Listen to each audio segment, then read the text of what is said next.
Hi, இனி ஒரு mini vlog பார்க்கலாங்களா? இந்த மாதிரி சொல்லி ரொம்ப நாள் ஆச்சு. நானும் வீடியோ போடணுன்னு நினைக்கிறேங்க. ஆனால் மறந்து போயிடுது. ஏன்னு எனக்கே தெரில. நான் நிறையா இடத்துக்கு போவேன். ஆனால் வீடியோ எடுக்கணும்னு நினப்பேன், அப்புறம் மறந்துடும். ஸ்டார்டிங் எடுப்பேன், எண்டிங் எடுக்க மறந்துடுவேன். அதனால தாங்க நான் வீடியோவே போடுறது கிடையாது. இப்போ வந்து நம்ம எங்கே போயிட்டுருக்கோம்னு பார்த்தீங்கன்னா, அபுதாபியில் இருக்கிற பேலஸ்க்கு போகிறோம். இந்த பேலஸ்க்கு போகிறதுக்கு முன்னாடி இந்த கிங் இருக்கிற பேலஸ்ன்னு சொல்லி இதை சொன்னாங்க. ஸோ அதனால் என் ஹஸ்பண்ட் வந்து அந்த வழியாக சும்மா போயிட்டு வரலான்னு சொல்லி கூட்டிகிட்டு போனாங்க. ரொம்பவே நல்லா இருந்துச்சு. ஏன்னு தெரிலங்க, இந்த பேலஸ்க்கு நான் செகண்ட் டைம் போகிறேன். அவ்வளோ அழகாக இருக்குங்க.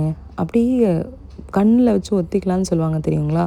அந்த மாதிரி இருக்குங்க. வேறு லெவலில் இருந்துச்சு.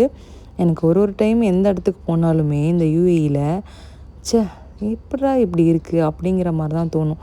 அந்த மாதிரி தான் எல்லா இடமுமே இருக்குமே. இங்கே வந்து நான், என் ஹஸ்பண்டு, அவங்க மம்மி வந்திருக்காங்க ஊர்லேருந்து. அதுக்கப்புறம் அவங்களோட பிரதரும், அப்புறம் என் பையன். நாங்கள் 5 பேரும் போனோம். ரொம்ப சூப்பராக இருந்தது. நான் ஃபஸ்ட் டைம் போகும்போது உள்ளே வந்து நிறையா ஷாப்பெல்லாம் இருக்குது. இப்போது ஃபஸ்ட் டைம் போகும்போது எதுவுமே இல்லை, ஓப்பனாக இருந்தது. அங்கங்கே சேர்ஸ் எல்லாம் இருக்கும். நம்ம அதில் அழகாக உட்காந்து ஃபோட்டோ எடுக்கிற மாதிரி இருந்தது. ஆனால் இப்போ போய் பார்த்தா நிறையா சேஞ்சஸ் இருக்குது. நிறைய ஹோட்டல்ஸு அந்த மாதிரிலாம் நிறையா வந்துருச்சு.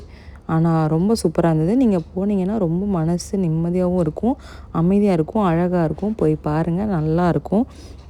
அபுதாபியில் இருக்கிற யாராக இருந்தாலும் போய் பாருங்கள், ரொம்ப நல்லாயிருக்கும். இதுக்கு டிக்கெட்லாம் எதுவும் கிடையாது. சும்மா ஃப்ரீ என்ட்ரன்ஸ் தான். போயிட்டு நீங்கள் பார்க்கலாம். பாய், தேங்க்யூ.